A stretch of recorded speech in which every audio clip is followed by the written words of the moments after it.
మకర రాశి వారికి ఈ వారం మిశ్రమ ఫలితాలు గోచరిస్తోంది. అష్టమంలో కేతు అంత అనుకూలంగా లేదు. వ్యయాధిపతి తృతీయాధిపతి గురువు షష్టమంలో ఉన్నారు. ఖర్చులు అధికంగా ఉంటుంది, రాబడి తక్కువగా ఉంటుంది. ఉద్యోగ ప్రయత్నాలు కలిసి వస్తాయి. వ్యాపారపరంగా చేసే ప్రయత్నాలు కొంత చికాకు కలిగిస్తుంది. కుటుంబంలో సహోదరి సోదరు మధ్య విభేదాలు వచ్చే అవకాశం గోచరిస్తోంది. ఆస్తి తగాదాలు ఉండే అవకాశాలు కూడా లేకపోలేదు. సంతానం సంబంధించిన విషయవహారాలు, విద్యా సంబంధించిన విషయవహారాలు చక్కగా ఉన్నాయి. వ్యాపారపరంగా కొన్ని నూతన కార్యక్రమాలు చేపడదాం, ప్రయత్నం చేద్దామనే ఆలోచనతో ఉంటారు. ప్రస్తుతం కాలం అంత అనుకూలంగా లేదు. ఏదైనా ప్రారంభించేటప్పుడు జాతక పరిశీలన చేసుకుని ముందుకు వెళ్ళండి. చేయొచ్చా లేదా అన్న ఆలోచనతో ఉండాలి. భాగస్వామ్య వ్యాపారాల కంటే సొంతంగా చేసుకునే వ్యాపారాలు కొంతవరకు వీరు కలిసి వస్తాయి. రాశ్యాధిపతి ద్వితీయాధిపతి అయిన శని తృతీయంలో ఉన్నారు. చతుర్థాధిపతి లాభాధిపతి అయిన కుజుడు ద్వితీయంలో ఉన్నారు. పంచమ దశమాధిపతి అయిన శుక్రుడు ద్వితీయంలో ఉన్నారు. అష్టమాధిపతి అయిన రవి ద్వితీయంలో ఉన్నారు. ద్వితీయంలో 5 గ్రహాలు ఉన్నాయి. పంచగ్రహ కూటమి. ఆరోగ్యరీత్యా కొన్ని జాగ్రత్తలు, డబ్బు విషయంలో చాలా వరకు జాగ్రత్తలు తీసుకోవడం చెప్పదగిన సూచన. ఈ రాశిలో జన్మించిన విద్యార్థులకు కాలం చక్కగా ఉంది. పరీక్షా సమయం, ఎటువంటి ఇబ్బంది లేదు. మీరు చేసే ప్రయత్నాలు ఏవైతే ఉన్నాయో సఫలీకృతం అవుతుంది. ప్రతిరోజు దక్షిణామూర్తి స్తోత్రాన్ని పఠించడం చెప్పదగినది.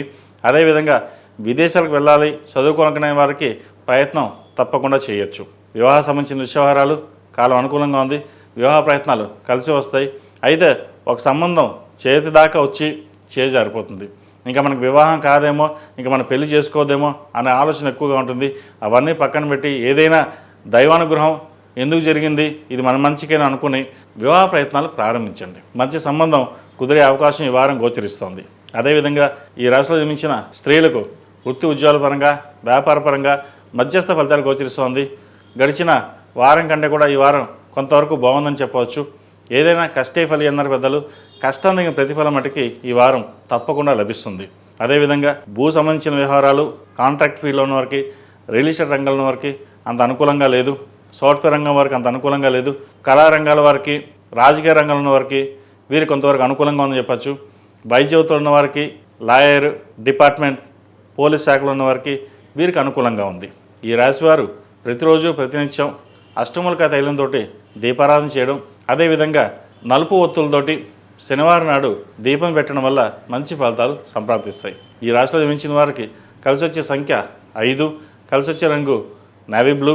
ఏదైనా పని మీద బయటకు వెళ్ళినప్పుడు శుక్రవారం కానీ సోమవారం కానీ వెళ్ళండి, మంచి ఫలితాలు సంప్రాప్తిస్తాయి.